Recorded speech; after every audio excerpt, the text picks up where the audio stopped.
Welcome to the show, Bill. Thank you. Yeah, man. Glad to be here. I'm really glad to catch you. This is my second time recording at the Longevity Now conference, and I had a target list of some of the big, headliner speakers that I wanted to get a hold of, and I was really happy to meet you, and I really appreciate you taking the time to sit down. Oh, you're happy to. Yeah, and it's also timely because I've been largely gluten-free for probably the past 6 years, and I'll have what I call a little cheat here and there, and I seem to be able to get away with it. But the last time I did it was I had a total full-blown relapse on a cronut and a cinnamon roll. I mean, just the worst, like white flour, white sugar, just crack food. And the craving just got me. I was at the Grove in LA, and there's this very famous chef, I forget his name, who invented the cronut. He opened a shop there. There's always a long line, and I walk by like a freaking alcoholic in front of a liquor store, and I was like, what the hell, it'll be okay. Thought I was fine for about 24 hours. I was like, wow, I'm okay. And then 24 hours later, and for the past week, so begins the heartburn, the digestion problems, aches in my body, and I'm not even celiac. But it definitely was not my friend. So I'm really excited right now at this particular point in time to dig in with one of the world's foremost experts on wheat and gluten and this whole thing. So what prompted you in the first place as a cardiologist to begin to look at wheat? What were the first sort of clues that you had that could be at the root of some of your patients' problems? Luke, I wish I could tell you it was a flash of brilliance, but it was not. It was stumbling and bumbling around.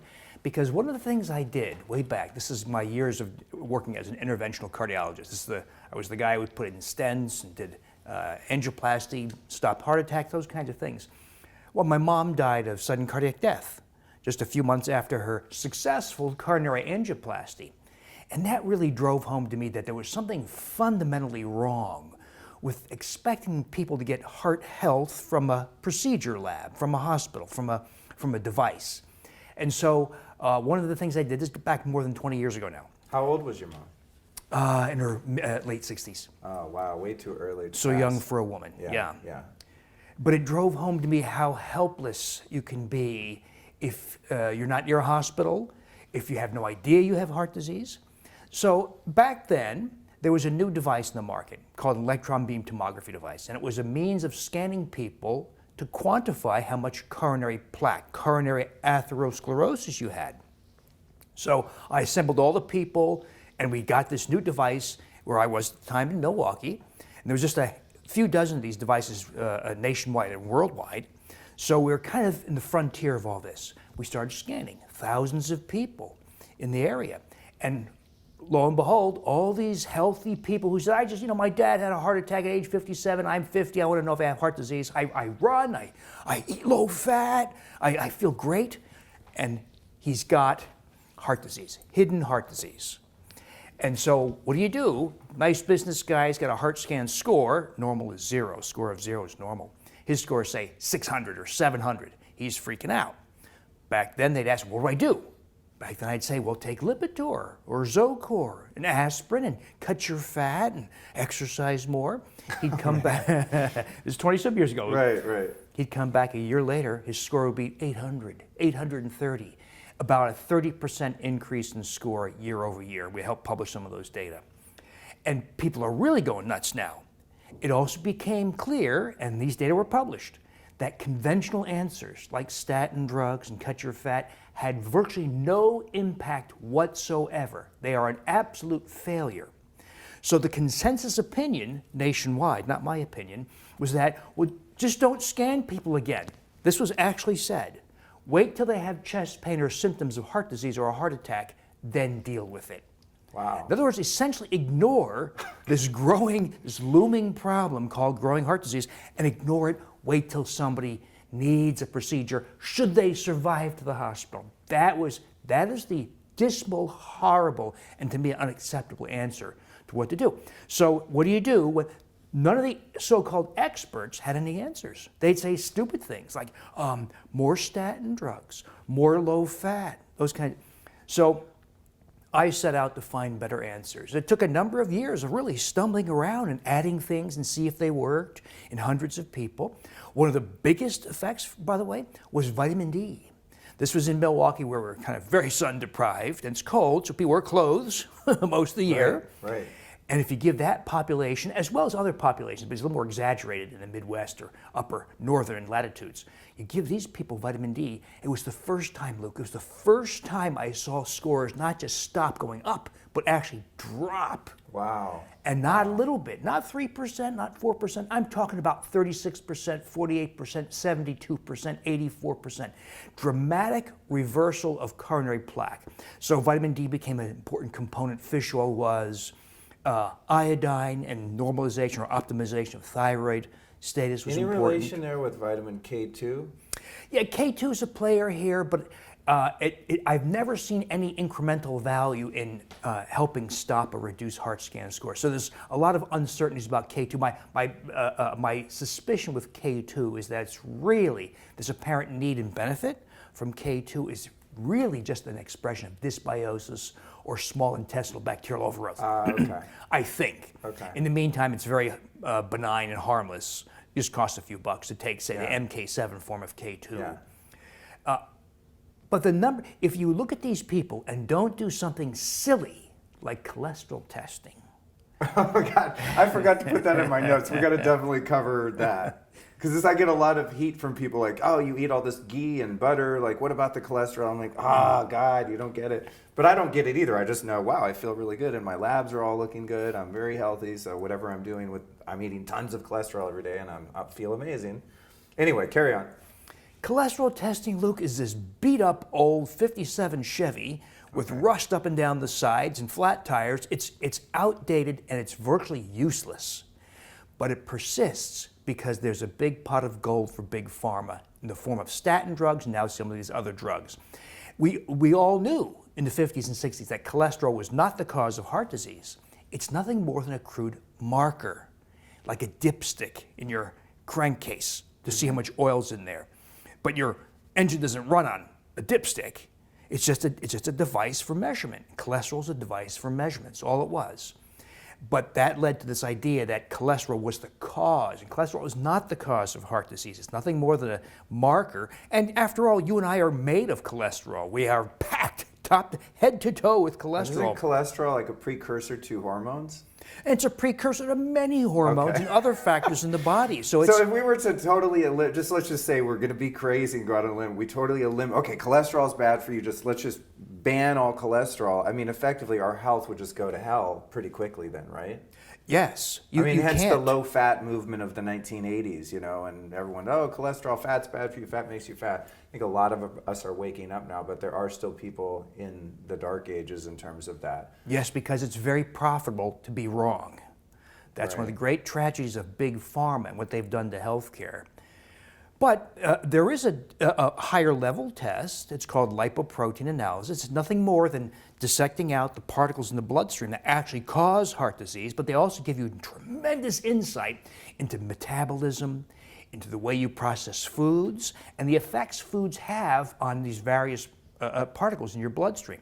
When you do that, which I've been doing for 20 years, it becomes immediately obvious that consuming dietary cholesterol or fat has virtually no effect at all on the particles in the bloodstream. But eating carbohydrates has a dramatic effect. And one of the effects is formation of what's called small LDL particles. Not LDL cholesterol being a marker for LDL particles, but actually small, oxidation-prone LDL particles. And these blow up. They explode when you eat carbohydrates.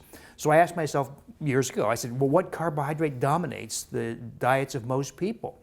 It's not quinoa, it's not triticale, it's not sorghum, it's wheat. So I asked people, let's remove the wheat from your diet. And they were kind of confused by that, but I gave them a little handout on how to do that, and they did it. They'd come back, and there's small LDL. On a lipoprotein analysis, you'll see values like this. They start at 2,000 or 2,400 nanomoles per liter. It's a particle count per volume. They'd go wheat-free, and I also had them go sugar-free. And small LDL dropped from 2,000 or 2,400, 2,800 to 0. Wow. Or some other very low value. Irrespective of however much little or much fat they're eating. Right. So the fat is not even like in the equation. Not even on the chart. So how much of this disinformation and false beliefs that many of us have had in the past, and still many hold true to this, with the low fat thing, and that, you know, the USDA food pyramid of old, with, you know, grains kind of in high priority there. Was this perpetuated by agricultural, you know, corporations, or by big pharma? Like, where did we get the idea that fat was bad for you in the first place, and that you were supposed to eat whole grains as like part of a healthy diet? I mean, is this some sort of conspiracy, or is it just like, oh, oops? Or was there a profit motive at the very beginning of that misinformation? Look, it was all those things. It was just nice people blundering and thinking that the cholesterol story led to this idea you need to reduce cholesterol and fat. And if you reduce that caloric source, fat, you need to replace it with something. And it was thought that whole grains were the most benign. And now industry had a hand in that. They had a big hand in crafting the U.S. dietary guidelines for Americans and the USDA, My Plate, Food Pyramid, et cetera. And so there was a combination of things. Big Food figured out that a big a source of revenue had been tossed into their lap, and that's why we had the proliferation of breakfast cereals, bran cereals, whole grain bread, and the other dozens or hundreds of other kinds of grain-based products. And you know what? The guidelines worked. That is, it encouraged Americans, now the world, to make their diet grain-based. 70% of all human calories on this planet now come from grains. Wow. Even though grains were never a part of the human diet until relatively recently. Right. Right. I mean, this is with the whole paleo movement. People are looking, well, how did we evolve? Like, what does a natural hunter-gatherer person pre-agriculture eat, essentially? And there's very little grains, and maybe wild rice, a couple other random things, but we're not having fields of wheat and then harvesting that until agriculture came along, right? Right. But what caught my attention, Luke, was not just the drop in small LDL particles and those kinds of effects I was looking for, and started seeing, by the way, a marked regression of coronary disease, atherosclerosis. My procedural practice went from 6, 8, 10 procedures a day to 0 very quickly. So it was bad business for you, in a sense, like a bad business model to find, you know, an alternative healing mechanism, or dare we use the word cure, for your patients. I mean, did you effectively put yourself out of business? Actually, I had a very vigorous practice because people really wanted to hear more about this, but I didn't get paid by procedures. You know, you can't build a $40 million cardiovascular wing on your hospital with healthy people. Right. And that's the dilemma, of course, of healthcare, that they want sick people, they like sick people, and that's why my colleagues are not in the business of health, they're in the business of they're building revenues for healthcare insiders. But what caught my attention, Luke, was this. I did this diet for purposes of coronary plaque control, right? Heart scan scores. They come back. They say, well, you didn't tell me I'd lose 57 pounds. You didn't tell me I'd lose 6 inches off my waist. Wow. Why did my rheumatoid arthritis go away? Why did my plantar fasciitis I've had for 10 years that was it's made walking miserable? Why did it go away within a week? Why am I no longer diabetic? Why didn't you tell me I had to stop my insulin and all my 3 diabetes drugs? Why did my migraine headaches that plagued me every day without fail for 27 years disappear within the first week? Why did my acid reflux disappear? Why is my IBS, irritable bowel syndrome, diarrhea, why did it go away in just 5 days? And look, it was this outpouring of experiences. At first I said, I have no idea why. But then it became clear there was something going on here. And that's when I started to ask, well, why? Why would removing the food, that's the thing that we all celebrated, right? The American Heart Association, American Academy of Nutrition and Dietetics, American Diabetes Association, USDA, everybody agrees grain should be the centerpiece of your diet. And when we remove it, we see, holy crap, all this unbelievable stuff.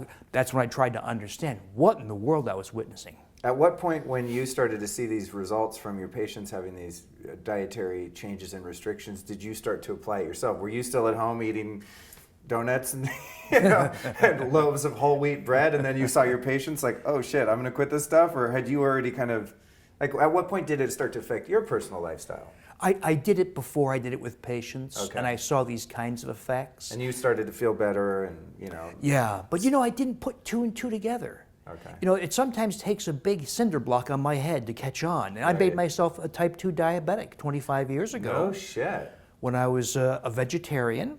I was on faculty at Case Western in Cleveland, and I thought I was pretty smart about health and nutrition. I used to jog 5 to 8 miles a day along the Chagrin River, and I just happened to have a blood sugar check. It was 161. My triglycerides were 350.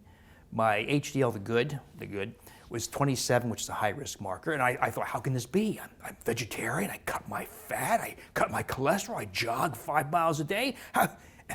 Well, I no longer have any of those things. I have a perfect blood sugar, not diabetic, on no drugs, by the way.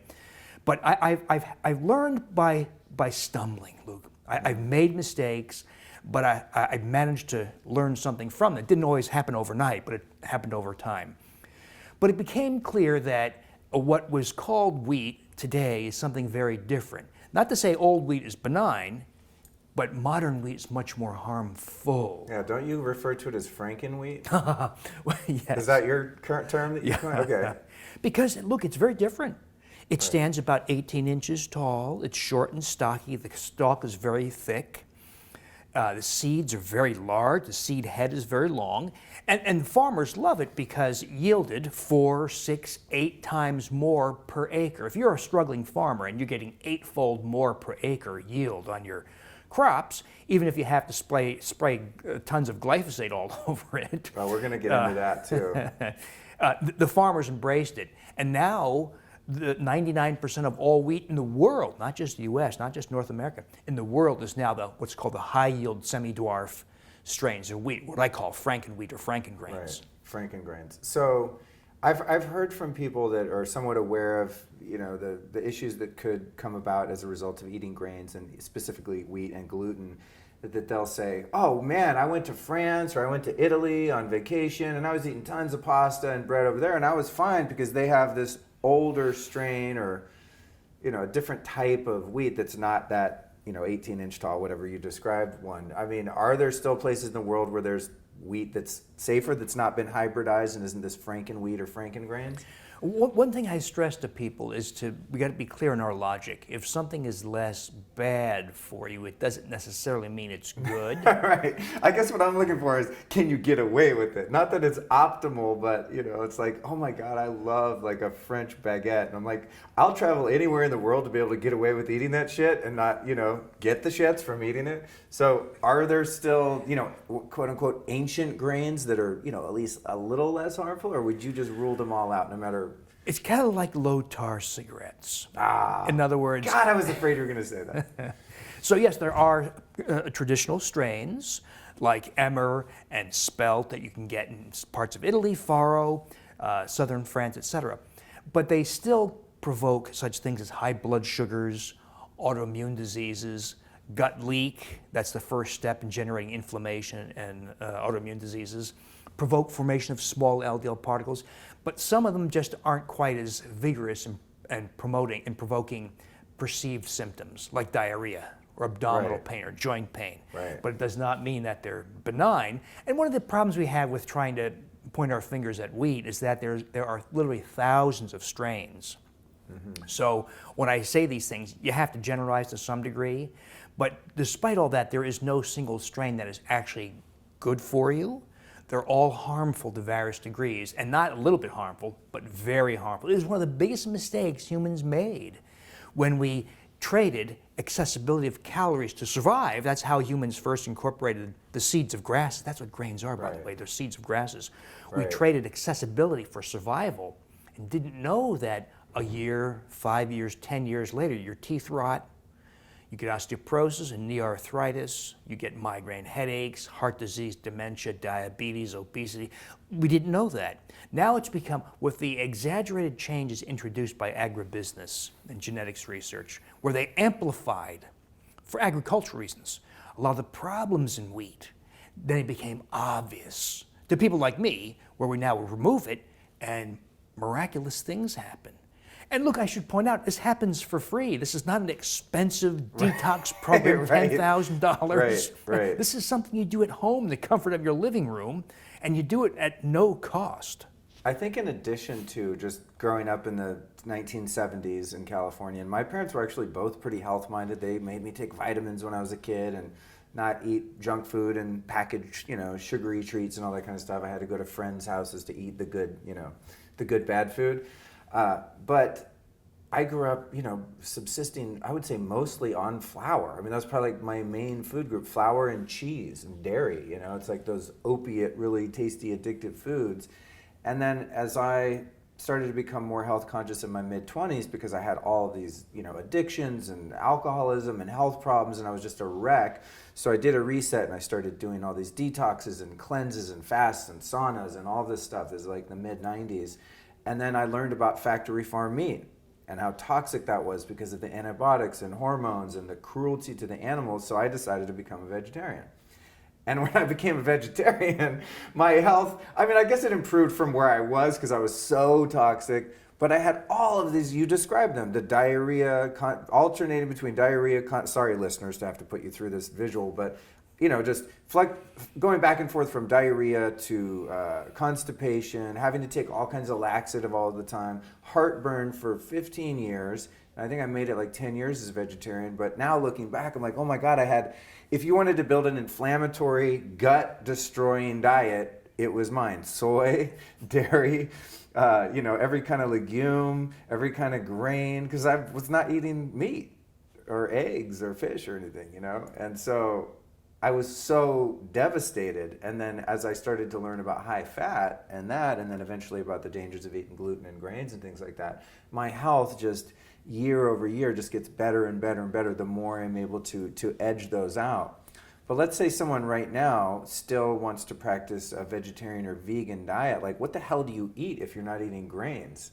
And I know you're not like as I understand it, not a huge proponent of a vegan or plant-based diet per se, but if someone's like really locked into that idea, is there any way around that? What do they eat?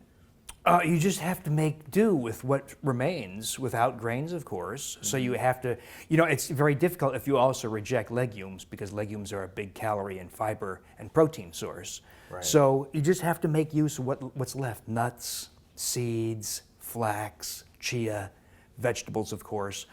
I don't promote that. And I try not to antagonize that community too much. Now, because I have real objections to it. Because one, it made me diabetic, and I actually practiced for a number of years and asked people to become vegetarian, and I saw their health deteriorate. I saw, for instance, blood sugar go sky high, triglycerides go way up. They ate just same things I had. Blood pressure goes up, small LDL particles skyrocket. And what's bad about those small LDL particles? What do they do?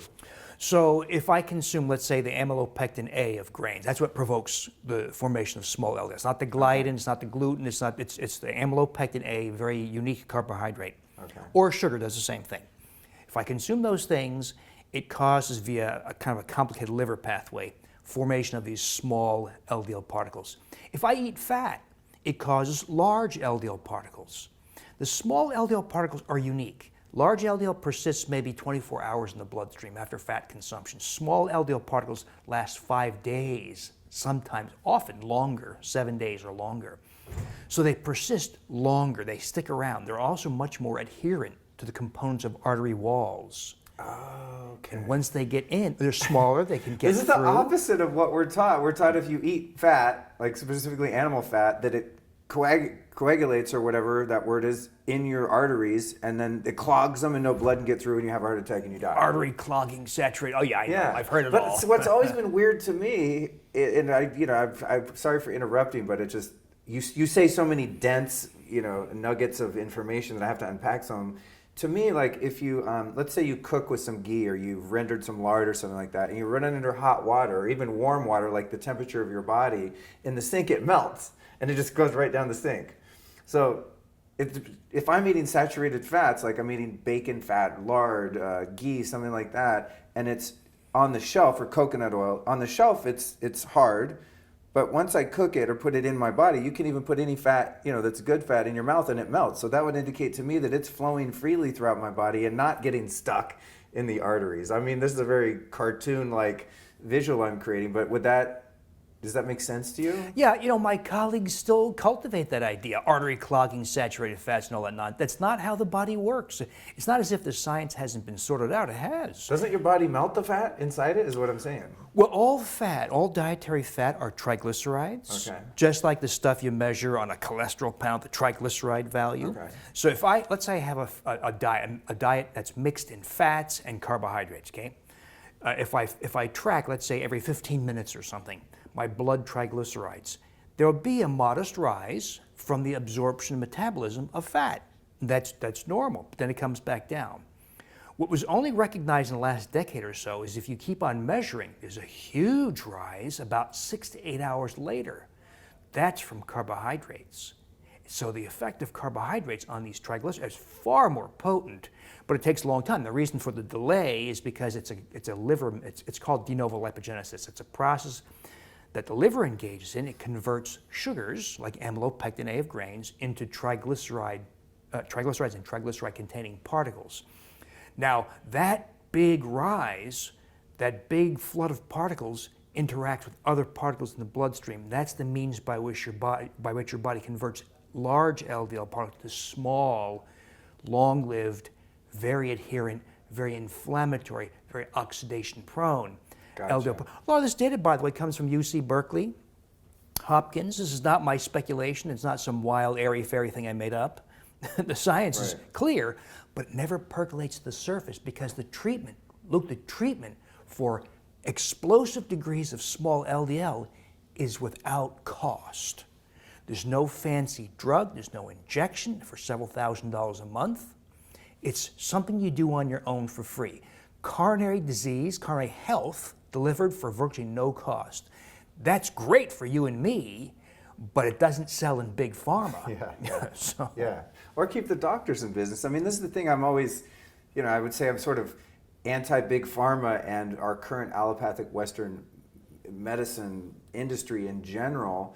But then coming from a devil's advocate point of view, each doctor is sort of an entrepreneur, and you have your practice, and you got to make money, you got to pay the bills, and so that's why you got an 8-minute window with each patient, and they come in and and it's just this like puppy mill style medicine, and I feel for the doctors from that perspective, and it isn't a great business model to just be like, oh hey, psst, let me tell you a secret. If you just cut grains, you don't need to come see me anymore. This is an interesting thing. It's like you want to have integrity and tell the truth to your patients, but to do that would sort of, in a sense, put you out of business. I couldn't agree more. It's a weird, you know what I'm saying? Absolutely. There's two sides to it. If I was a doctor, I'm like, shit, I need to pay the bills. I got this overhead.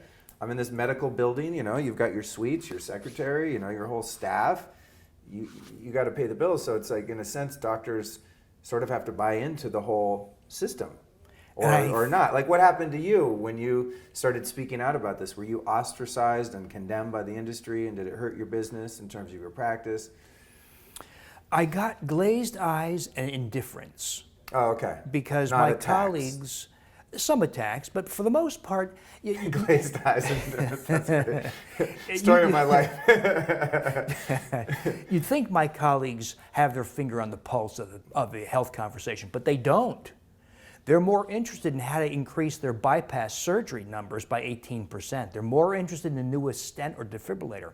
So the things we're talking about aren't even on their consciousness. They're not even on their radar. It's not even in the conversation. It's not even It's in like, the hey, did you hear about this conversation. new stent that was invented by Merck and da-da-da, and it works better than any of them. When you're like, hey, hello, over here, you could just stop eating bread and not need a stent in the first place. Yep. So you're kind of in another paradigm of reality in a sense. It's almost a parallel universe. Okay. But this is why I became kind of cynical and became convinced that the answer would never come from within the healthcare system. It's going to come from people like you and me and podcasts and social media. Because you know what? Even now, most of us who talk about these kinds of things that could be perceived as an anti-big pharma message have been barred from TV. Right. Because direct-consumer drug ads, you now know, dominate advertising dollars on the networks. And so they don't want to host any kind of conversation that could be potentially antagonistic to big pharma. Interesting. Do you have a publicist right now that you work with? Mm-hmm.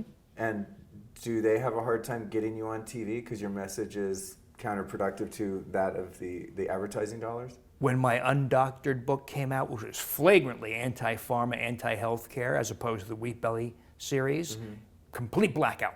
Wow. Complete, utter blackout. Wow. No return calls, nothing. but I didn't. That took me by surprise. But it confirmed to me. Think about this.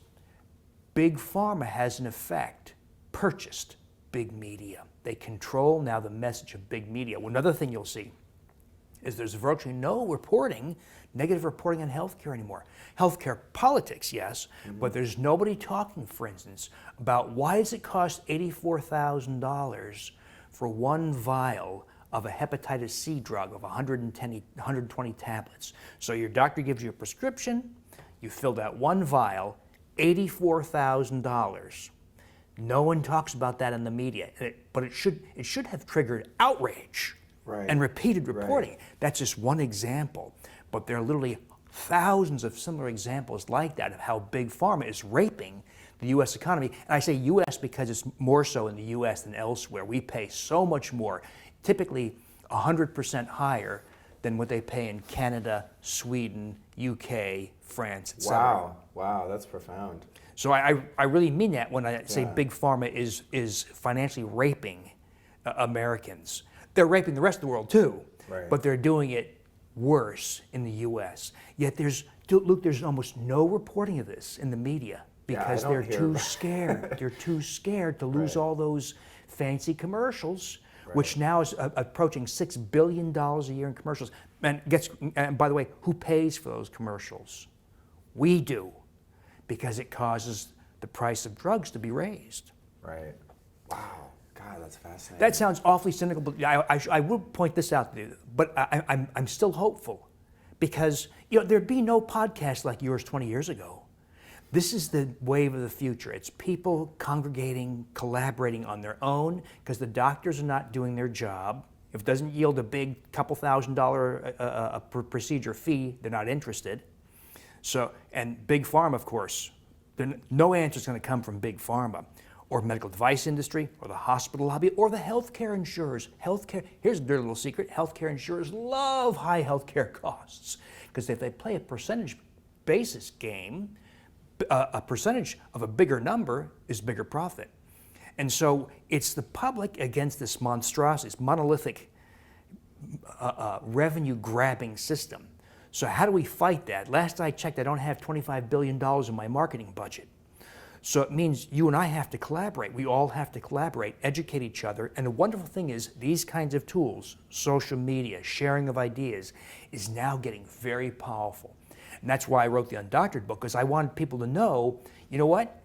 You're a lot smarter than you think you are. In fact, when you sit down with your doctor and talk about something like nutrition or supplements, the dumbest one in the room is the doctor by a long stretch. That's so true. He doesn't know anything. Talk about a blank stare, man. I'll ask my doctor about, just whatever, any kind of new discovery or technology or dietary, choices or something like that. And they literally are just like, huh, what are you talking about? But, here's the thing. It's back to that thing. A doctor is an entrepreneur, and they're spending their time going to medical conferences and studying the system that they're in. They're not really incentivized to like, ooh, I wonder what the new supplement is that, can cure something, or dietary changes. I mean, it's not really most of their area of personal interest or expertise, because it's outside of their matrix, So I try not to be critical or judgmental of, because I'm sure many are well-meaning and some might even listen to this show, but it is, at the same time, things are very dark because, as you said, of social media and YouTube and podcasts and things like that. We can have conversations, and I ran into people at this conference, probably 10 people since yesterday. They're like, oh my God, I've learned so much from your podcast. It changed my life. I'm doing this, and this different now, and it's amazing. And I help my auntie and my daughter, and it's just like this ripple effect, because no one can tell. My advertisers are supplement companies and organic sheets and, a life insurance company that, bases their fees on how healthy you are and the lifestyle. I mean, there's so many good things happening at once. So I can say whatever I want, because the people that pay for my show are supportive of all of my ideas. So it's really cool right now. It's like the best of times and the worst of times in a sense. That makes me hopeful. And you're right, I'm generalizing. There are wonderful naturopaths and chiropractors and integrative health and functional medicine practitioners. So I'm talking more about mainstream doctors. Totally. And we could wait, I think, 30 years, Luke, and maybe they finally get it. And when you ask them about, say, the value of ashwagandha, they'll finally have something intelligent to say. Right. But I'm not willing to wait 30 years. And so I say, let's go around them. Yeah. Because Me too. if you already know more than they do, why do we need the doctor?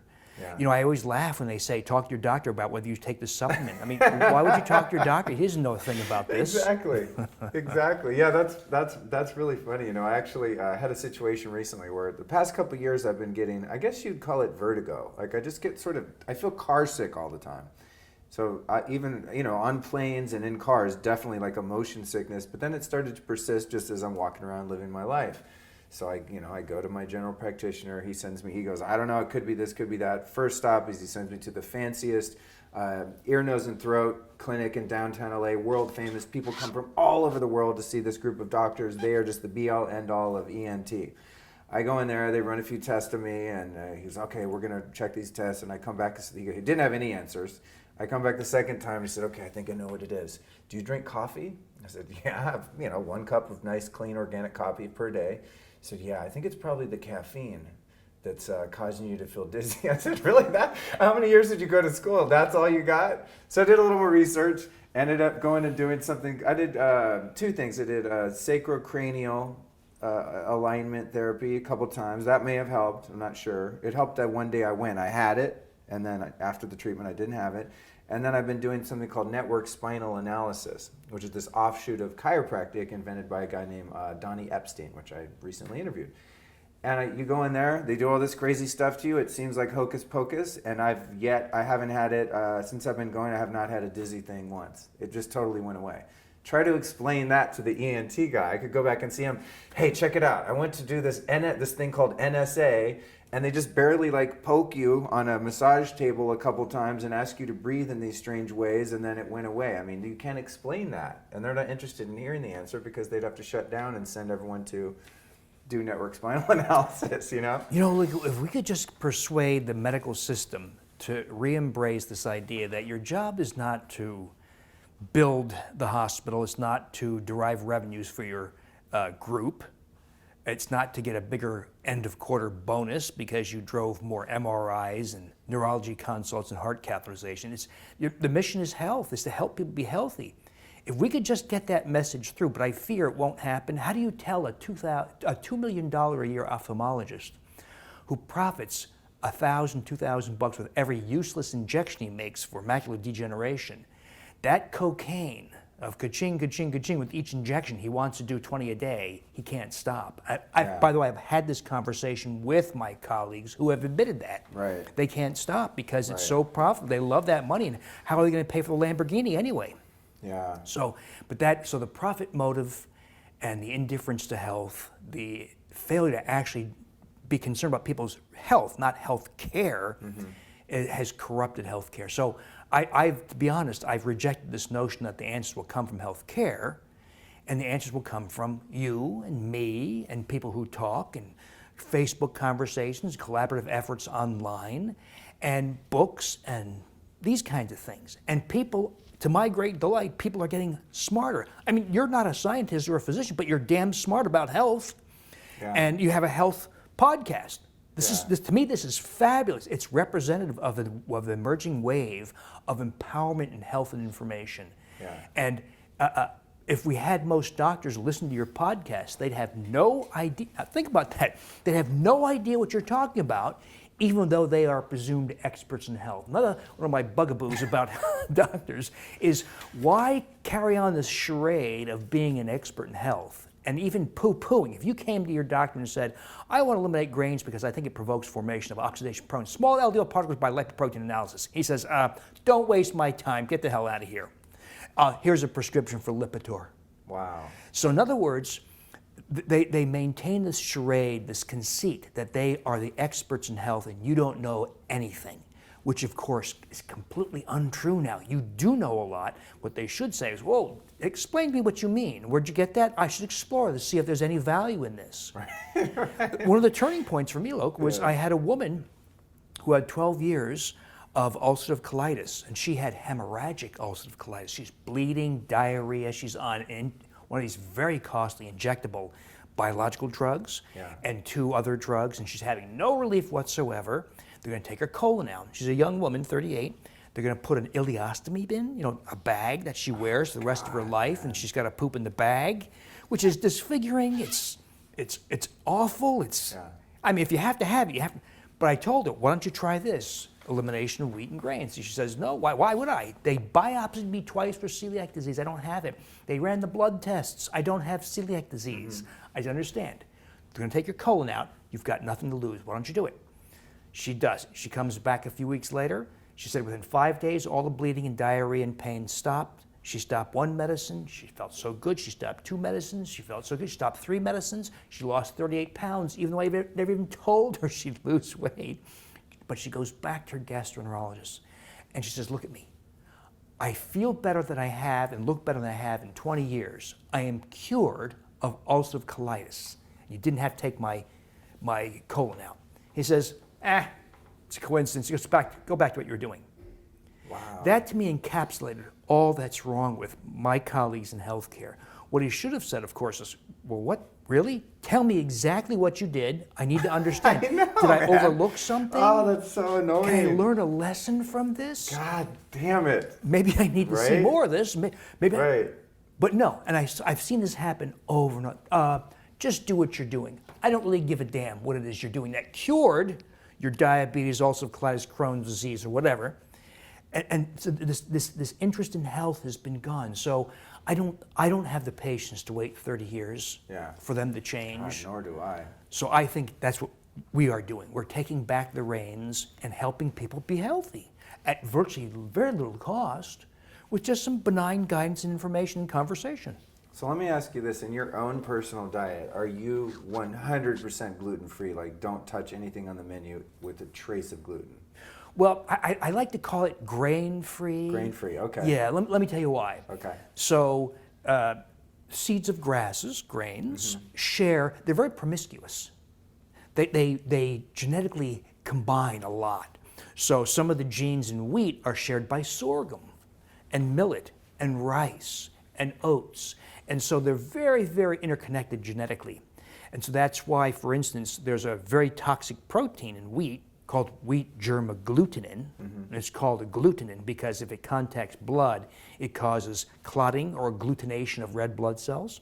So wheat germ agglutinin is in wheat, but the same exact gene and protein is in barley and rye and rice. Wow. Is it even in wild rice?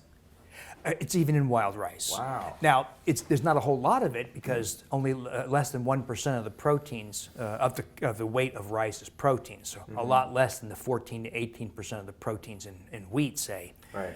But it's a minor component, but it's still there, and it's a very potent toxin, both in the bowel as well as the little bit that gets into your bloodstream. So I like to say we're grain-free. Right. The carbohydrate of grains, wheat and otherwise, is amylopectin A. And I point that out because the amylopectin A is uniquely susceptible to the enzyme amylase in your saliva and stomach. And it's digested very rapidly, and your blood sugar spikes very quickly and very high. That's why 2 slices of whole wheat bread raise your blood sugar higher than 6 teaspoons of table sugar. Are you serious? Yeah. Say that again, please. 2 slices of whole wheat bread raises blood sugar higher than 6 teaspoons of table sugar. Okay. Now wow. amplify that with pretzels and bagels and birthday cake and healthy whole grains and other forms, and you see what's happening is sky-high blood sugars all the time. But that amylopectin A is shared among all grains. Wow. So, and the other problem here is, if we call it gluten-free, we have this other problem of the gluten-free industry, which, by the way, is largely the grain industry. So Are you serious? Yeah, they first came out and attacked me viciously. They hired PR firms to dig up dirt on me, all this crazy stuff. Did they find anything?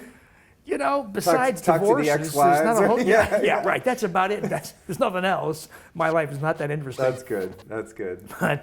But then they realized, oh, we'll play both sides here. We can be the gluten-free industry too, because gluten-free foods, processed foods, are made with cornstarch, rice flour, tapioca starch, potato flour. So not all grains, but a lot of grains. Mm-hmm. And they promoted them like mad. And that it's a booming industry, even though the carbohydrates of gluten-free foods are, there's very few things worse from a blood sugar standpoint than amylopectin A. Gluten-free You just bummed out so many listeners, dude. People that are like, yep, I'm a gluten-free. I go to Whole Foods, I just go straight for the gluten-free section, I'm good to go. So not so much. Let me tell you a quick story. All right. So I was asked by a big shot in the gluten-free, I can't tell you who it was because I had to sign an NDA. Okay. And he says, Bill, I want your ideas. We are one of the biggest manufacturers of gluten-free foods. And we're not stupid. I play golf with the CEO of, this company or that company, big multinational food corporation. Says, and we know. We've had 18% growth in the past year. We're doing it unbelievably well. But listen, we're not stupid. We know gluten-free is shit. He said that to me. He says, help us craft foods that are less harmful. I said, whoa. Less harmful? Why not make them healthy and benign? He says, no, you don't understand. That's not our business. Our business is high volume, razor thin margins. So we got to use cheap commodity products, ingredients. Well, I couldn't help it because I don't know how you make healthy products for dirt, for cheap. Right. But that was the insider. Luke, that was the big wheel insider of the gluten-free industry. We know we make crap products. And yet the public has somehow heard my message and other messages as, eat gluten-free foods. Mm-hmm. All you gotta do is check a blood sugar, or even better, check your lipoproteins for small LDL, or check an insulin. After eating those things, you'll see sky high. Causes diabetes, contributes to dementia, cancer, heart disease, cataracts, hypertension, you name it. So once again, big food, played this game with us. So once again, and if you ask your doctor, he won't know. If you say, Doc, how about a gluten-free diet? Well, you don't have celiac disease.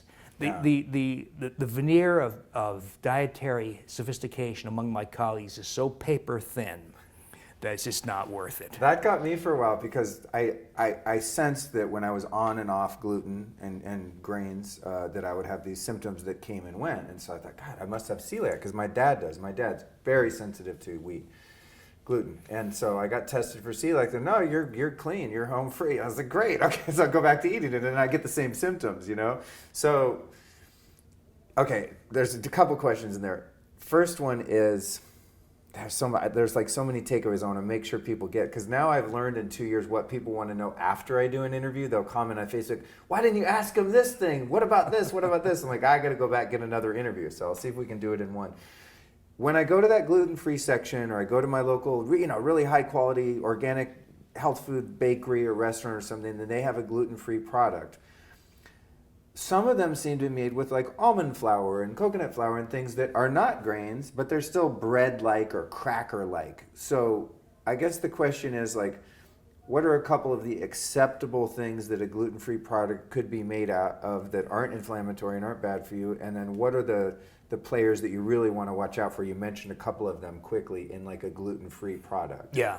So as you point out, the problem isn't gluten-free. It's what food manufacturers have painted as gluten-free. So I've even seen water labeled gluten-free, right, or an apple, or a pickle. Come on, of course, yeah. Or gluten-free pickles. Well, yeah, of course, that's fine. That's true. That there is a big marketing push for like the gluten-free thing. I'll see that on like I have some fermented beet, like sauerkraut, in my hotel room here. And I was looking at, I'm like, is it organic? Because I look at the labels, man. I don't buy anything unless I read all the ingredients. And it says gluten-free on there. I'm like, well, duh. It's like, what beets would have wheat on them, So the telltale signs to look for would be any of the four main gluten-free ingredients, which is about 99% of all gluten-free products. It'd be cornstarch, rice flour, potato starch, and tapioca starch or tapioca flour. Those I've seen on all the gluten-free labels for the most part. If it was, as you point out, what if it was, let's just say, cookies or bread that was almond flour, coconut flour, maybe ground golden flaxseed and stevia? Something like, that's okay. Okay. But so, as you point out, you got to read the labels, Right. because we just can't count on industry to point out that this gluten-free product is safe and that one is just horrible. Right. Okay. Cool. That's good to know. So it seems like some of the products that typically would fall under the safe category of gluten-free would be ones that are strictly paleo. Because the paleo ones, I'm not saying blanket, but in general, they're trying to avoid all grains. So those would be the ones that are made of more your almond flour and things like that, because they're aware of the issue with grains. So in terms of labeling, we'd probably want to, at least at first glance on the shelf, get one that says paleo friendly, gluten-free, and then read the ingredients and see if it has the cornstarch, potato starch, and all that other swag stuff. Yeah, that'd be a move in the right direction. Okay. I got some differences with what the modern interpretation of paleo. I'm speaking to myself and people like me. They're like, but God, I want a cookie or some crackers every now and then. How can I quote unquote get away with it without totally eliminating anything that's carby and satisfies that craving that so many of us have grown accustomed to having as part of our diet. I know personally, it's hard for me to not eat grain-like things. It's just I get hungry for that stuff. Well, I think several issues in there, Luke. One is you can buy manufactured products now for convenience. There's not a lot, but there's a growing list of smart manufacturers who are making. They're more costly because they're not using cheap commoditized and subsidized ingredients. Almond flour is kind of costly compared. Say it's about a tenfold more expensive than wheat flour. But you can find these things, or you can make them. I've had at holidays and entertaining you friends. have a cookbook, don't you? There's 2 cookbooks. There's recipes so you have and 2. other books. So you have wheat belly cookbooks, right? So in there, do you have recipes that would satisfy that sort of Oh yeah, sure. Yeah. cracker, cookie, cake craving? You name it, you can do it. Okay. There are a few exceptions. There's some things you can't make, but for the most part, you can have a delicious pizza. You can have cheesecake, cookies, muffins, scones, donuts. You will have to make them or find those selected manufacturers who are smart enough not to use the gluten-free crap. Right. But you can do, and the other thing to be aware of is, and you know this, because you told me before the show, not limiting fat. Yeah. Always taking in lots of things you mentioned, coconut oil, ghee, I would say lard, tallow. Yeah, I love lard, actually. It's delicious. I use it to cook all the time. It's really Bacon amazing. fat. Yeah. Buy It's funny, fatty and that's the cuts. stuff when you're a kid, It's remember that thing someone would be eating a bacon cheeseburger, you say, oh, there's a heart attack on a plate or something. It's we've all been trained to avoid those really thick, gnarly fats. I mean, of course, you want your lard to come from a pastured animal Right. that hasn't been eating a bunch Right. of GMO, crap and stuff like that. So the Right. sourcing's important. Yeah. And that's funny you mention that though, because I started to become aware that gluten and grains were inflammatory and were a problem as I phased out of the vegetarian years. And then I started drinking a buttered coffee every morning with grass-fed butter. And it was so weird. I was so satiated. I guess I was in ketosis probably, but I didn't know it. I didn't even know that was a thing at the time. I was just wow, this is weird. I don't want to eat. I have my my butter coffee in the morning, and I don't want to eat until 3 o'clock. And then when I do, I'm not craving bread. I want a salad or some meat or fish or something, and it actually made it really easy to avoid sugar and grains the more fat that I ate, and I found that to be true. It's you might even be craving carbs and then you eat an avocado and you're ew, I don't want any carbs now. You know what I'm saying? Yes. Let me go back to a point you made earlier, and that is the addictive aspect of grains. Oh, good, okay. So it all drills down to the gliadin protein. This is why I folded the other day and ate that goddamn cronut. Okay, carry on. So gliadin is a protein in wheat. It's shared by barley and rye. There's a similar protein in corn called zein. Another protein in oats called avenin. So there's these are called prolamine proteins. That's what the agricultural scientists call it. These proteins in grains, but the worst is in modern strains of wheat.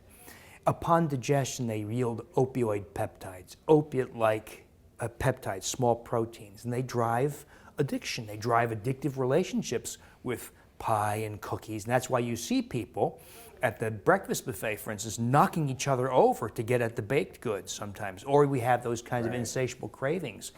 But this is just my suspicion though, but I've seen it play out many times. I think it also drives other forms of addiction. I don't understand exactly why, but I've seen that happen. And I've also seen people finally gain control of their other forms of addiction by going wheat and grain free.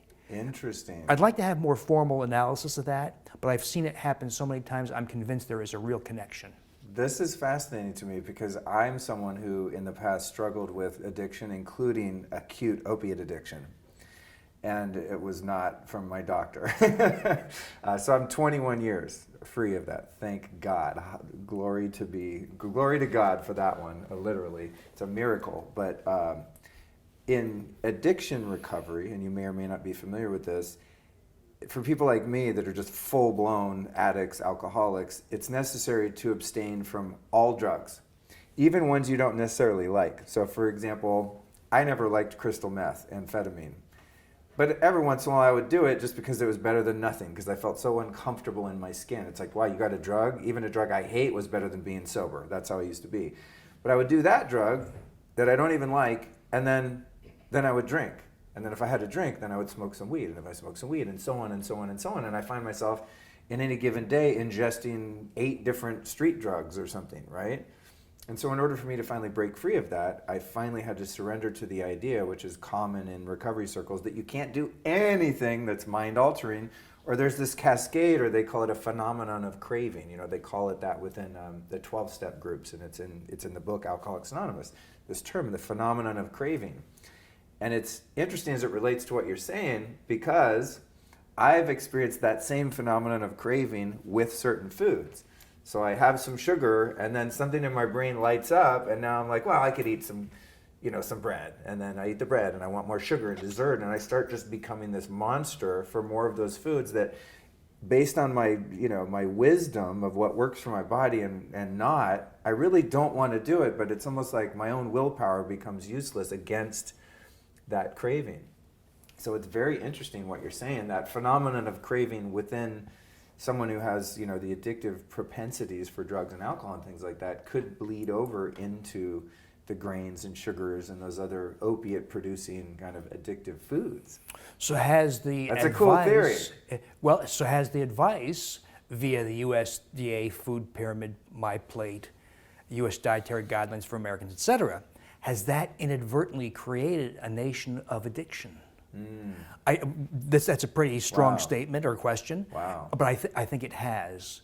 And I think that'll play out over time, that it's not the only cause, but it's a big God, this contributor. is crazy. This is crazy, because that leads into the pharmaceutical, even like not only medical drugs, but then into the drugs, pharmaceutical drugs that can be used recreationally too, and the opioid crisis and all that. It's like at the head of that pyramid is vested interest in keeping people sick and reliant on those medications.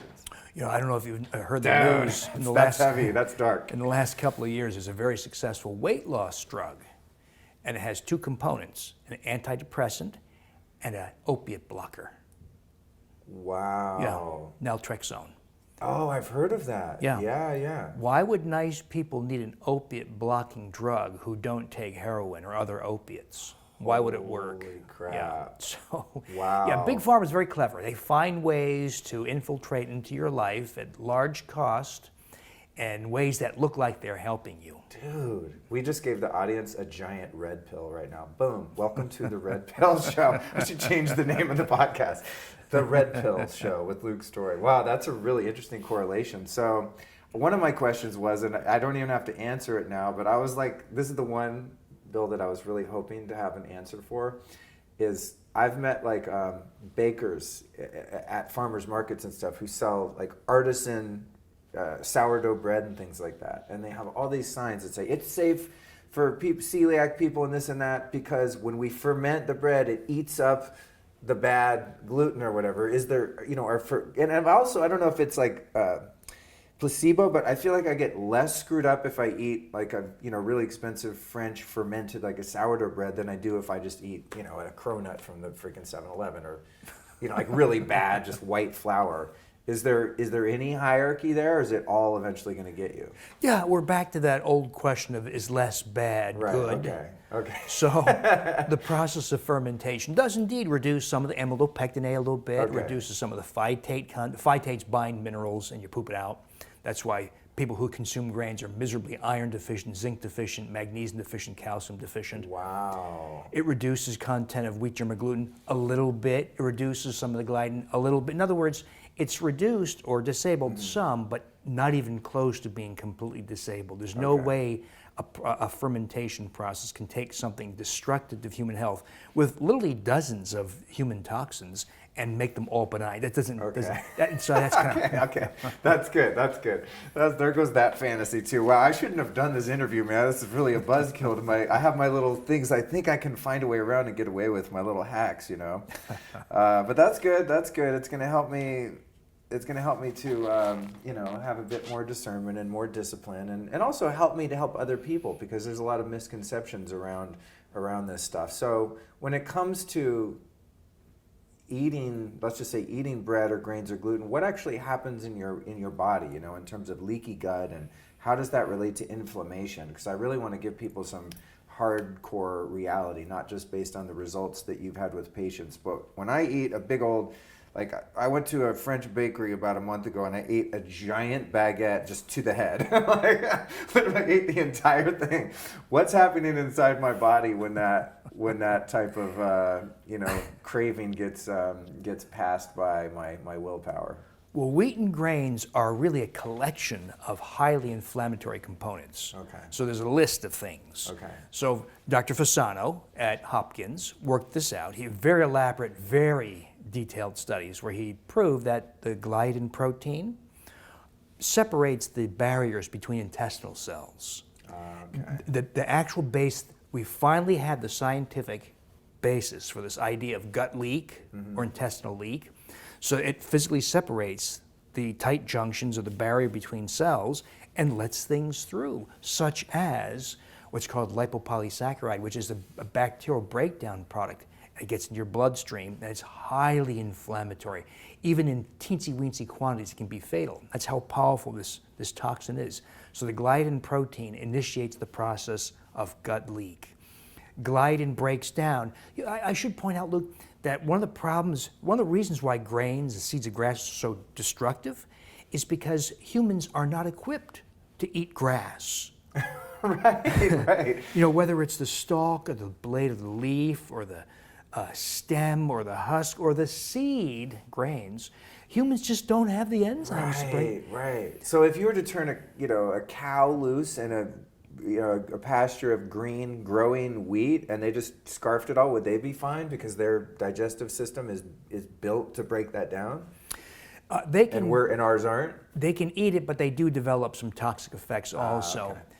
Because now they're eating the whole plant, and wheat doesn't really grow in places where wild cattle tend to eat. Okay, cool.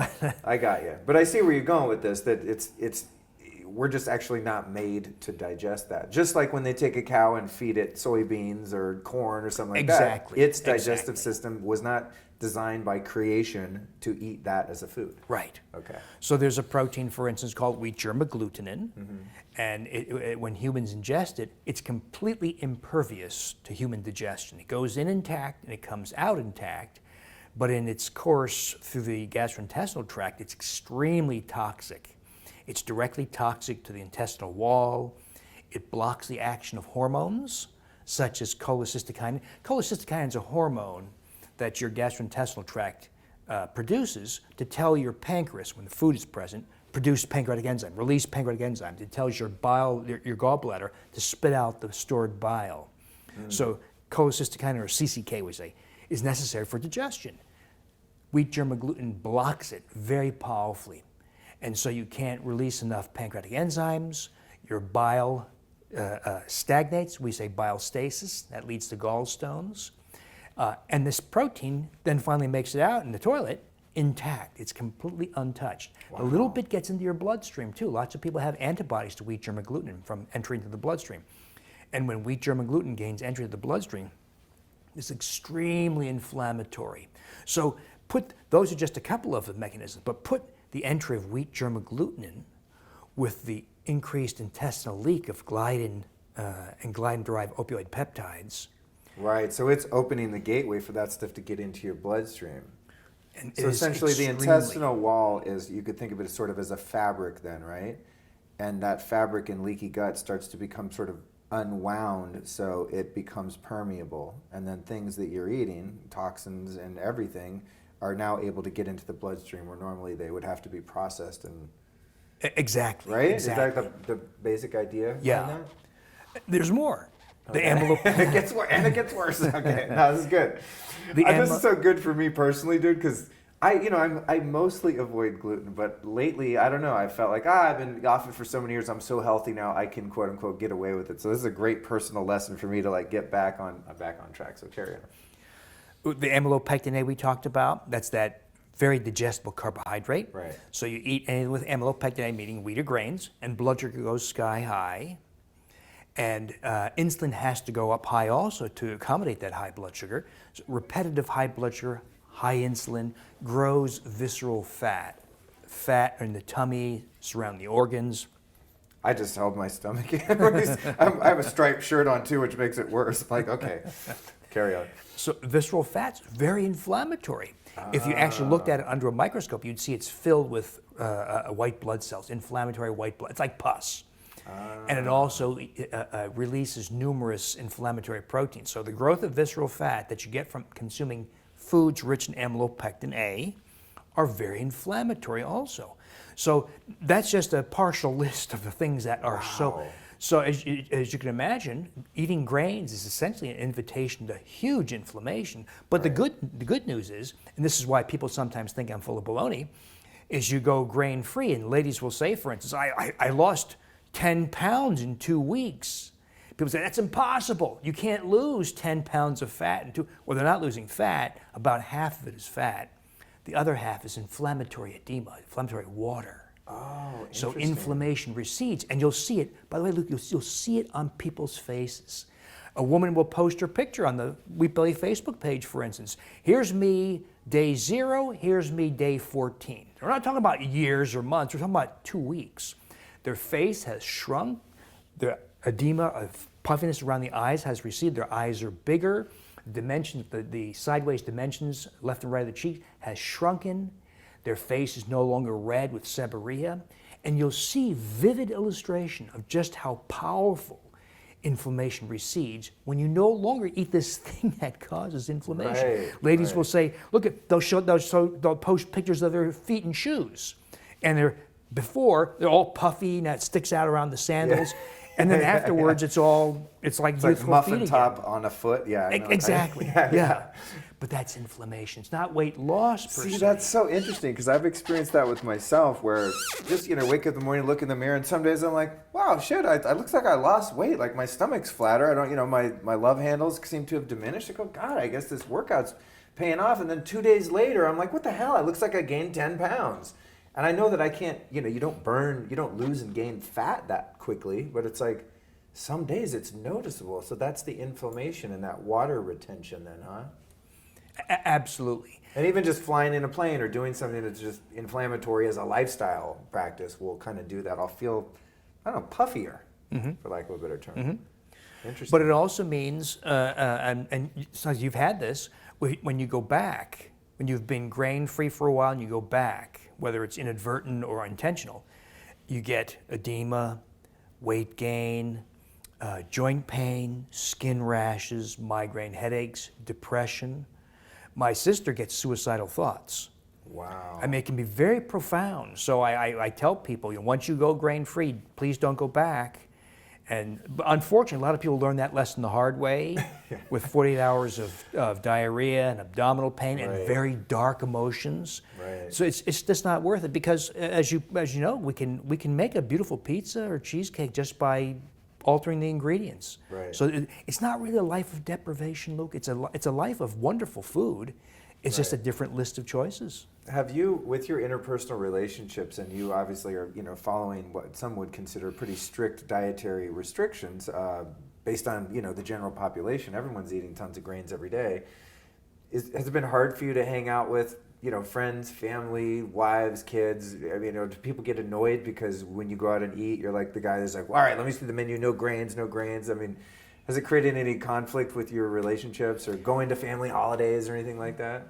There used to be a time when people thought it was nuts But it's become, to my great delight, it's become much more mainstream now. Right. And so my son does it, my daughter does it. People around me have been doing it, or they at least, if I go to a neighbor get together, for instance, they know what it is I do, and right. a lot of them do it themselves. Oh, that's cool. And so they'll make a bunch of dishes. One of the embarrassing things is I have some neighbors who are very good in the kitchen, and they've taken my recipes, and they're far better than mine. Wow. They've made them better than. Where do you live? In Wisconsin, in Milwaukee. Wisconsin. Oh, okay. Yeah, I'm from New Jersey, but I live in Milwaukee. On your dietary program, do you allow yourself to eat good cheese every now and then, or is that out too? Dairy, as you know, is a whole new can of worms. Yeah. We have the casein beta A1 issue of lactose. We have estrogen issues. I have been entertaining this conversation about making yogurt. Because yogurt is, of course, a fermented product, and it tends to denature or reduce or break down a lot of the harmful proteins. It doesn't eliminate them, like sourdough fermentation. It just reduces them, and it seems less offensive, and that's been a really cool thing where we're using very specific probiotic organisms and amplifying their count through yogurt. That's a whole other conversation, of course. But dairy does have its issues, and it's mostly circling around the casein beta A1, and to a lesser degree, the hormonal content of dairy. I'm in the dairy state, right? So, I know, that's why I asked. I'm like, you can probably get some really good Amish cheese, What about raw dairy? I'm thinking, based on what I've seen, that would be a lot less problematic in general. I think in a perfect world, we'd all eat raw dairy because it's richer in microorganisms, healthy microorganisms, and probably has greater nutrient value. It still has the casein beta A1, so it still has. And I'm going to geek out a little bit on the dairy thing, and I know this is kind of off topic, or maybe even your level of expertise, but you seem knowledgeable here too. What about the the A1 and the A2 cow? Do you know anything about that? Yeah, as you know, if you're in Australia, New Zealand, you can buy A2 dairy, and that is clearly less immunogenic. It's less likely to trigger the immune response that leads to type 1 diabetes in kids. It's less likely to cause sudden infant death syndrome in infants who consume it, or mothers who consume casein beta A1 and then breastfeed their children. So there's a lot less problems. And essentially, we're just talking about different breeds of cattle, right? Yes. They just, they have a different gene profile essentially, and so their milk has a different chemical composition. And so you have A1 or A2 milk, and the A2 is the better, less inflammatory of that milk. Yeah. Okay. And you may have heard that there are a handful of North American farmers who are converting over to A2. It's taking a long time because, one, you don't want to kill your A1 cows. Right. And it's very costly. They have to have genetic typing of their cows. They have to select ones for breeding. So it's a long, slow process. But I think you're going to see in the coming decade, not tomorrow, in the coming decade, we'll have, just like they have in Australia, A2 milk, A2 cheese. I've seen it at a health food store in LA called Lassen's. I'll see, I don't buy it because I don't really drink milk. It's still pasteurized and stuff, so I'm not interested. But I have seen a few A2 products, which is kind of promising, for those that want to go there. That's great. What about sheep's milk and goat's milk? Is that less problematic with the casein and the inflammatory properties? Yeah, it's the casein beta A2, just as it is in human mother's milk. Okay. So it's much less inflammatory. Dairy has its issues. There's no question about it. I'm not trying to absolve dairy of all its problems. Sure. It's got, bovine growth hormone. It's got other hormones. After all, it's supposed to nourish a growing calf. So I've heard that argument from vegans. They're like, oh, it makes tumors grow and it gives you cancer because it's made to make a calf blow up really fast because of the hormones in it. Is that overstating that a bit? There's some truth in it, but I think they're referring to the semi-fictional book called The China Study. The semi-fictional book. Dude, every time I interview because I interview people from all walks of life, I'm devil's advocate. I'm like, you've got a good argument for a vegan diet, I'll have you on the show, we'll talk about it. I'm sure there's some value there, but all of the people on that side of the argument, the China study, and then all the paleo people are like, that's actually a comic book. It's not real. What's the deal with the China study from your perspective? There's a lot of issues, and I don't know what Campbell's issue is, the author. To his great credit, he did publish his raw data, but what he says in the raw data is very different from what he says in the popular book. Oh. And the data are, it's also hazardous when you try to extrapolate too much from mouse data and try to make us big mice. So for instance, a high-fat diet a high-fat chow in a mouse makes it diabetic and fat. But that's not what happens in humans. There are other issues in there, the composition of chow, et cetera. Mm-hmm. But it's very dangerous to blanket accept crude mouse studies and say that is the basis of an entire dietary style. And it's also kind of absurd when no wild living human population has ever lived a vegetarian or vegan lifestyle. Never. Humans have an anatomy adapted to, I hate to say this, I wish it wasn't true. Humans are vicious, carnivorous creatures. And that's why we are built for group hunting. That's why we have the vocal apparatus for speech. We have the capacity for articulation of words. Hey, the deer's over there behind the tree.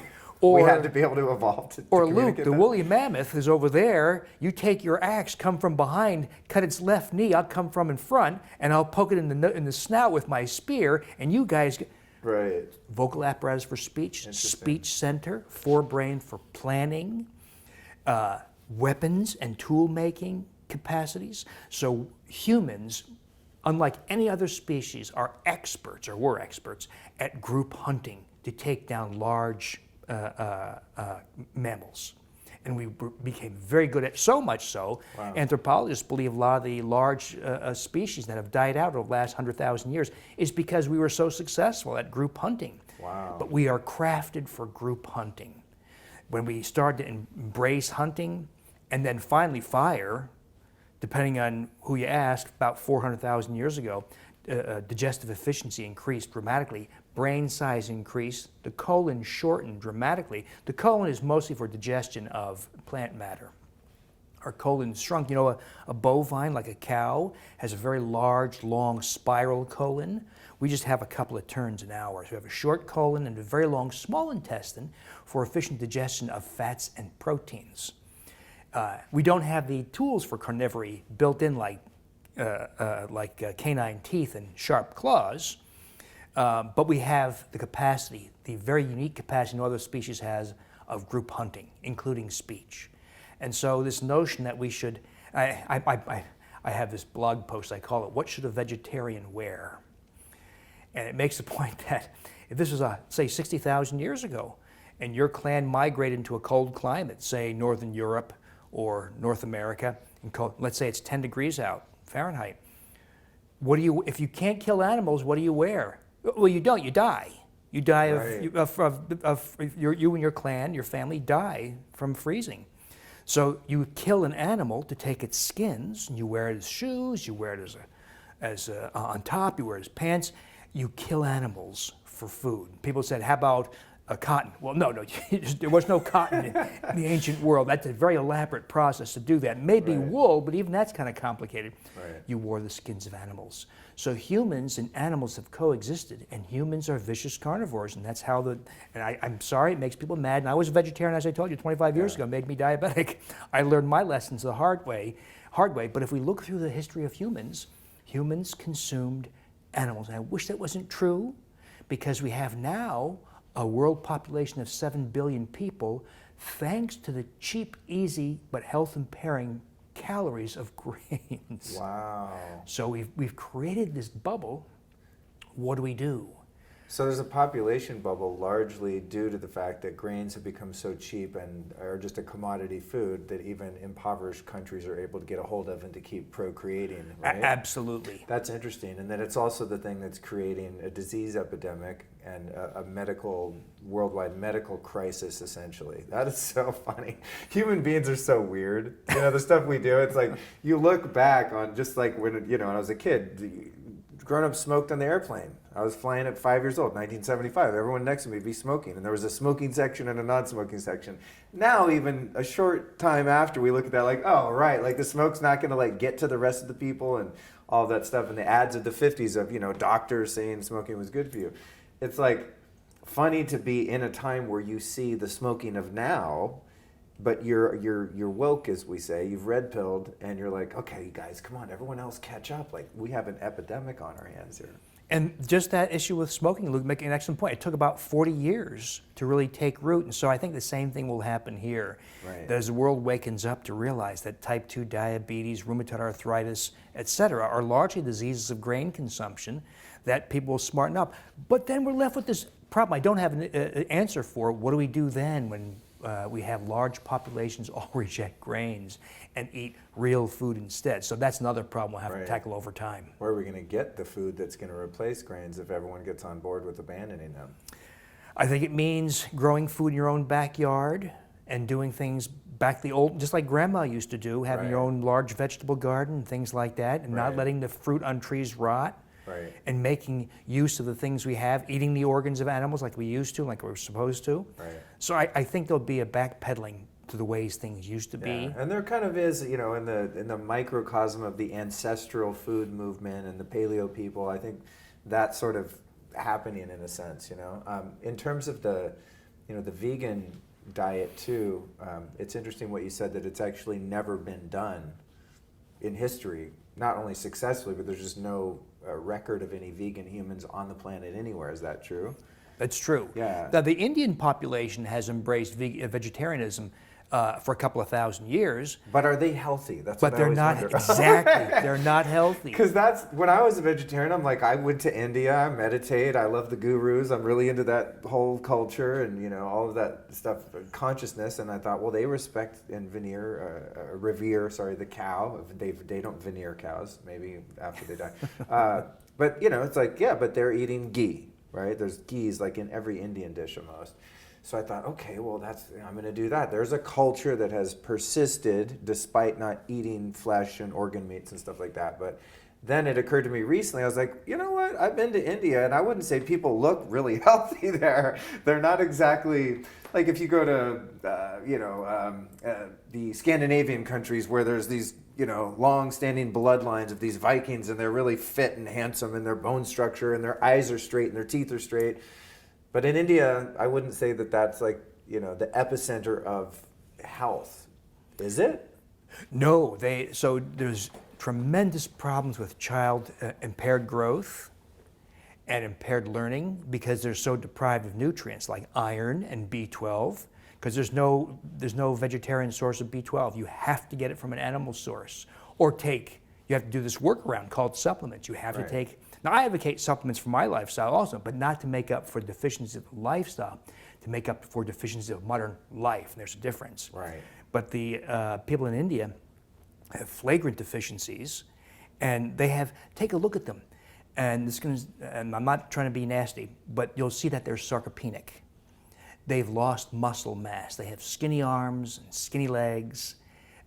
You'll see that sadly. That's what I mean. Like, I don't think of like, oh man, I want to be healthy and ripped like an Indian person. And if there's Indian people listening, I'm not trying to be disparaging. I mean, this is an observation, and you know, I have a hard time being politically correct because I just tell it like it is, for better, for worse.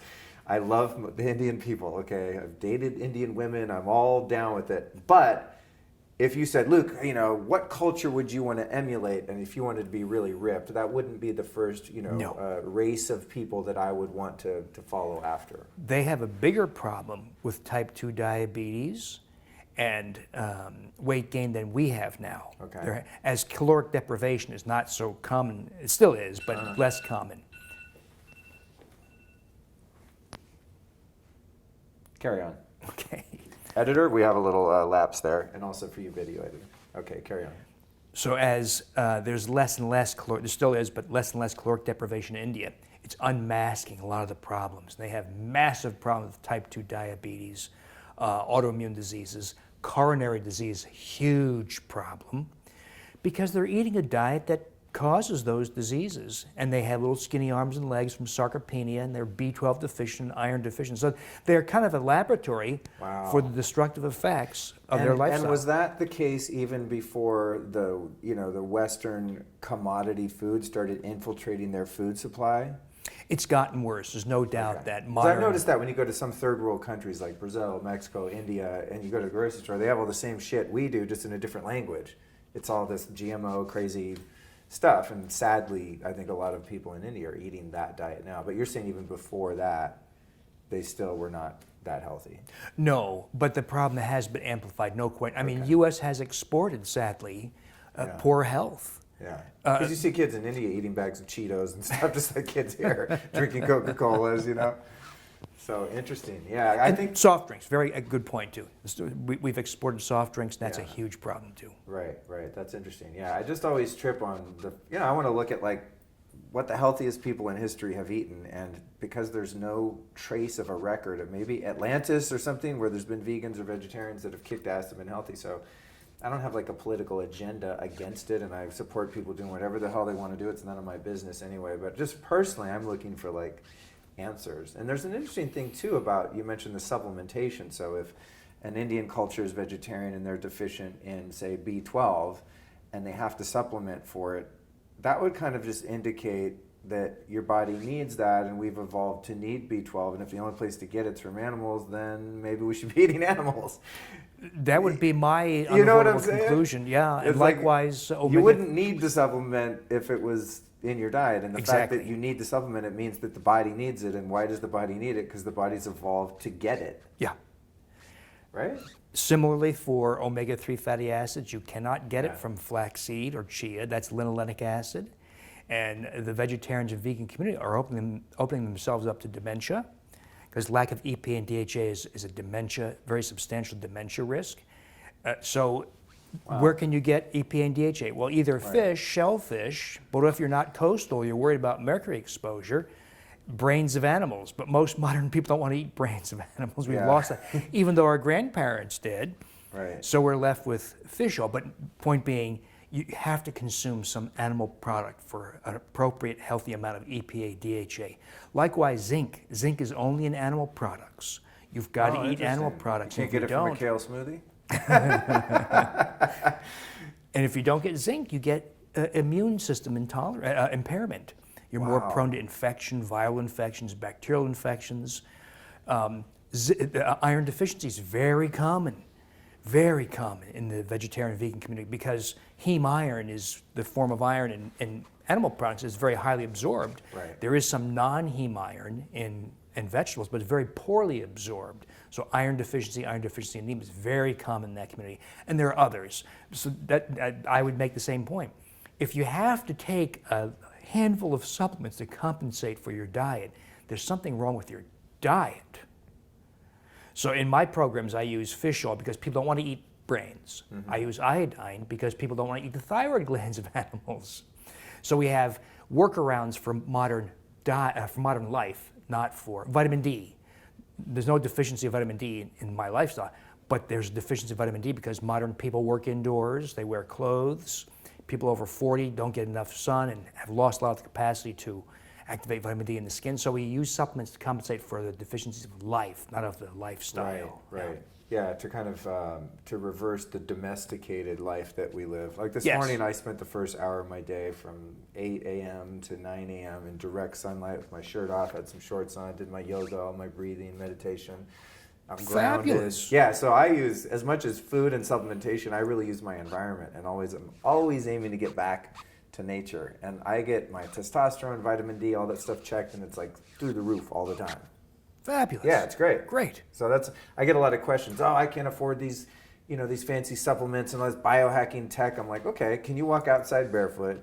Can you get sun on your mostly naked body without burning as often as possible? Some of the basic stuff, doing ice baths, cryo, all those things where we're sort of using some technology to mimic a more natural environment and to undo some of that domestication. That's excellent. Cool. Awesome. Well, dude, I think we've covered it. I really appreciate your knowledge, and you're a really fun guy to interview. You're cool. Well, thank you, Luke. Yeah, I had a really good time talking fun. to you, and thank you so much for sharing this information. And really, my pleasure. And I really mean it, Luke, when I say that what you're doing is the path to enlightening people. Because it ain't coming from ABC, NBC, and CBS anymore. It's not, that's for sure. It's coming from these kinds of efforts. So that's why I want to support podcasts, shows like yours, because all you're interested in is getting answers and understanding. The old-fashioned notion of just truth and understanding. That's what we've got to do. Awesome, man. Oh, I almost forgot my last question. I got so excited.